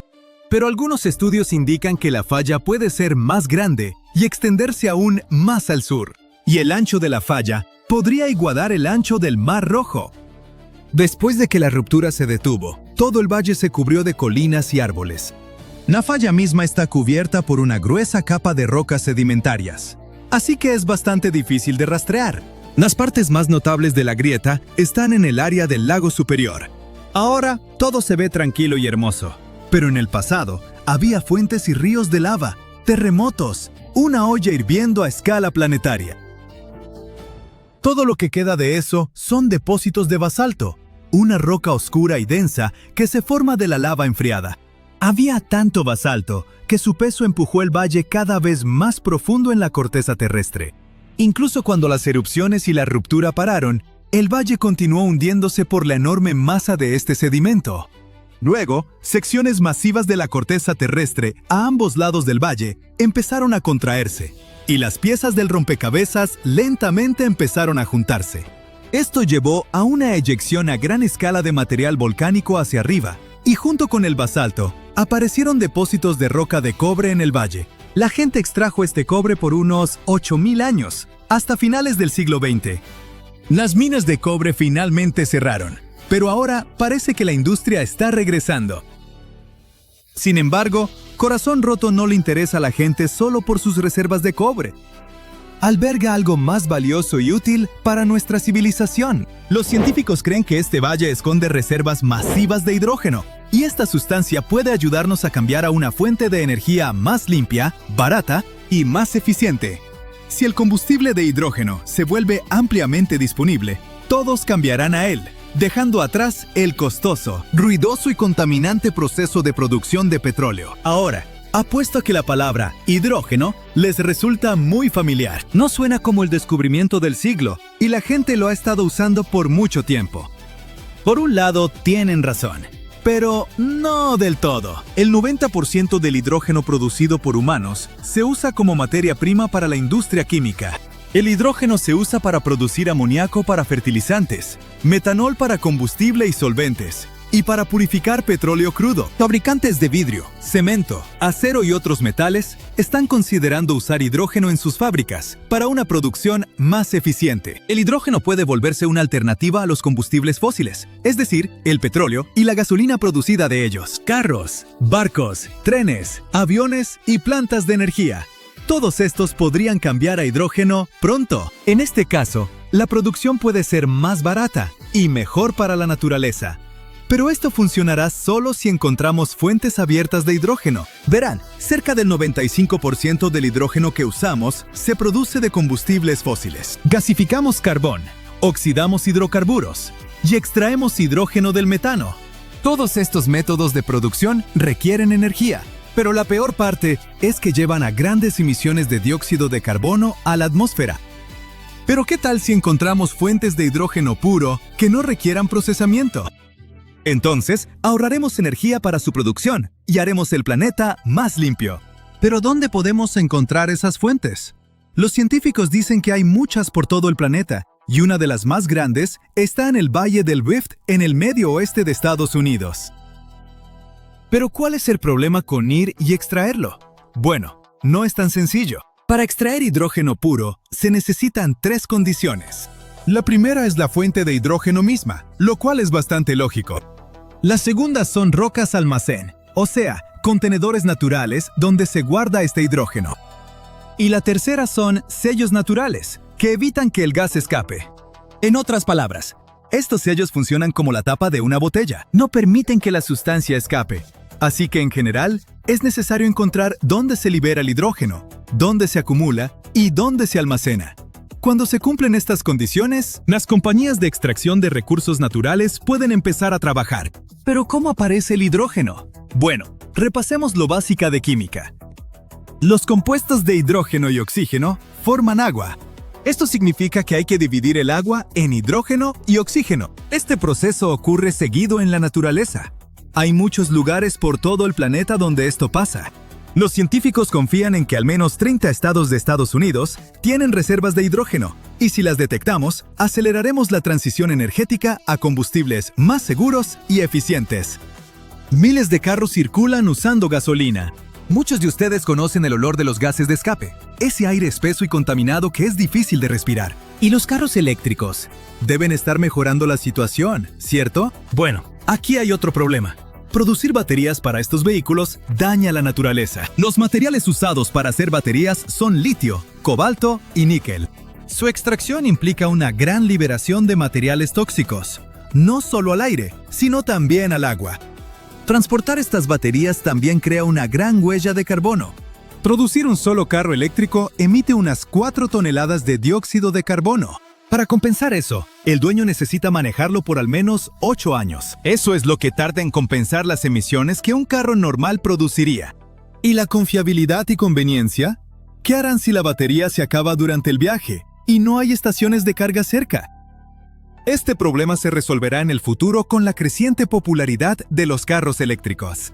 Ahora, los científicos creen que en los últimos 1.000 millones de años, la corteza terrestre ha dividido suficiente agua en hidrógeno y oxígeno. Nuestro planeta guarda este gas bajo tierra, esperando que empecemos a usarlo. Según los cálculos, aún considerando todas las tecnologías y capacidades de producción de nuestra civilización, las reservas de hidrógeno en las entrañas del planeta son suficientes para darnos energía por 170.000 años.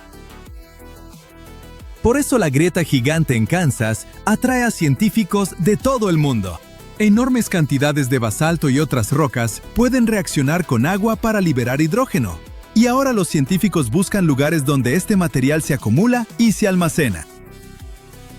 Algo está a punto de cambiar por completo el futuro de la costa oeste, la línea costera, la infraestructura, todo el mapa. Los científicos temen que no viene solo un gran terremoto, sino 2, uno provocado por el otro. Pocos lo tenían en el radar, pero nuevos estudios lo están cambiando todo. Durante décadas, todos trataron la falla de San Andrés y la zona de subducción de Cascadia como 2 monstruos separados que simplemente vivían en el mismo vecindario. Eran poderosas e independientes, pero ahora se cree que estas 2 fallas gigantes están vinculadas y que una podría arrastrar a la otra, causando una ruptura inmediata. Cascadia se mueve, San Andreas se mueve. Lágrimas de San Andreas, las de Cascadia y sus consecuencias son inquietantes.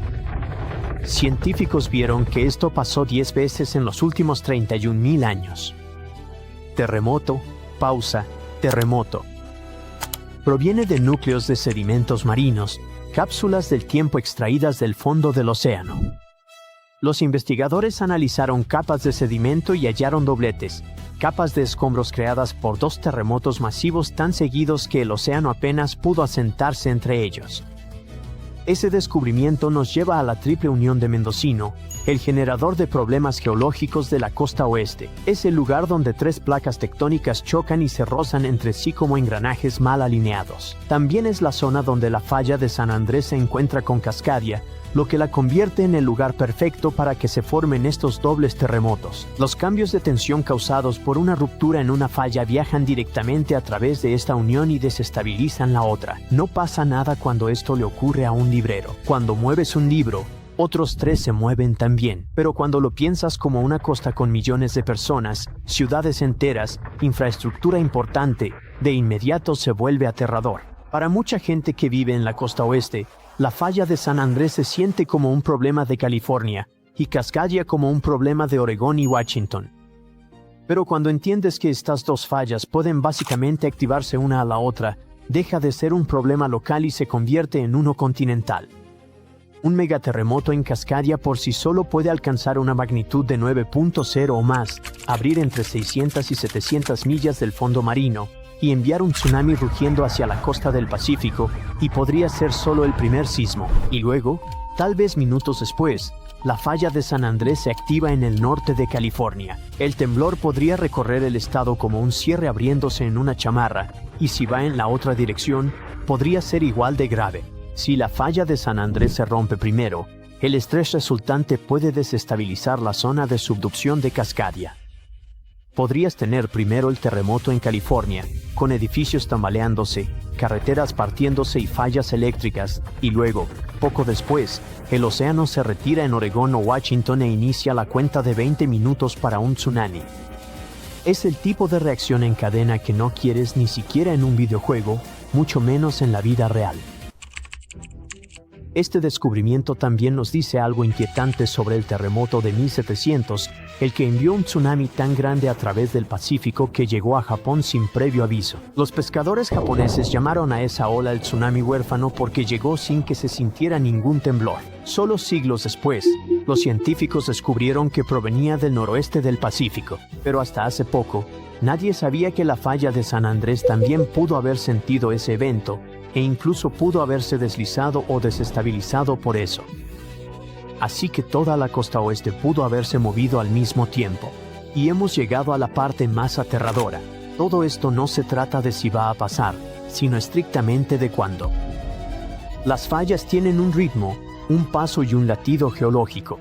Hemos visto cómo se comportan a lo largo de miles de años. Sabemos lo que hicieron y ahora sabemos que a veces lo hacen en secuencia. El verdadero miedo no es el primer temblor. California ya espera uno grande. El verdadero miedo es el segundo temblor, el que llega antes de que hayas revisado a tu familia, antes de que los servicios de emergencia se reorganicen, antes de que regrese la luz y antes de que se asiente el polvo. Aunque no vivas en la costa oeste, esto también te afecta. Los puertos de California, Oregón y Washington manejan una enorme parte de las importaciones de Estados Unidos. Si fallan, no solo afectará a la costa. La onda expansiva impacta a todo el país y al mundo. Los precios suben, las cadenas de suministro se frenan, la gasolina escasea y los envíos se retrasan. El mundo está más conectado de lo pensado, y un golpe geológico en el Pacífico no sería solo un desastre local. Se extendería, hilo por hilo, a la vida de todos. Así que quienes tienen el poder deben prepararse no para una sola gran ruptura, sino para dos: planes de emergencia, rutas de evacuación, tiempos de respuesta y diseño eléctrico deben actualizarse. La naturaleza ya mostró el daño de una gran ruptura a la economía moderna. Sucedió en Japón en 1995.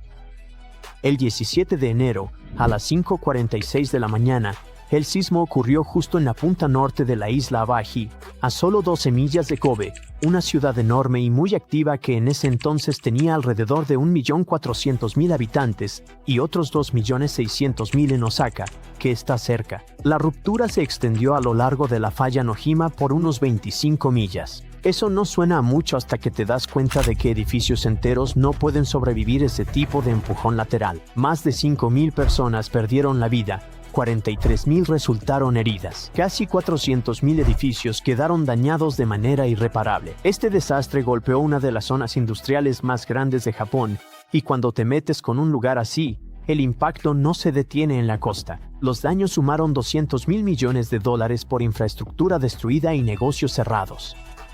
El puerto de Kobe colapsó. Solo el 30% de las vías Osaka-Kobe funcionaban. Parte de la Ruta Nacional 28 desapareció bajo tierra.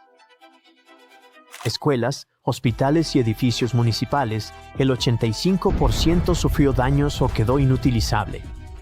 Hubo incendios por todo Kobe, casi 300 incidentes, quemando unas 70 manzanas de ciudad y cobrando entre 600 y 700 vidas más.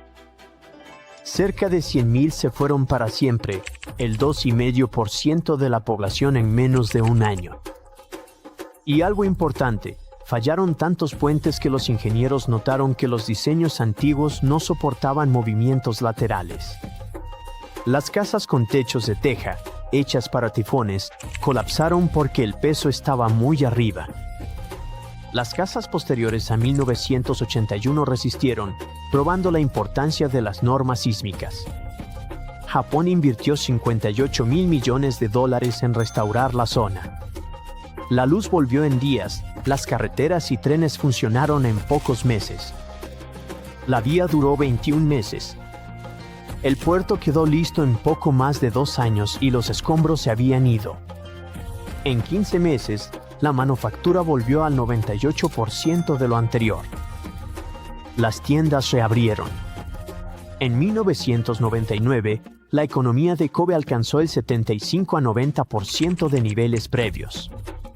Japón renovó su gestión de desastres, crearon el Consejo Central y mejoraron códigos de obra.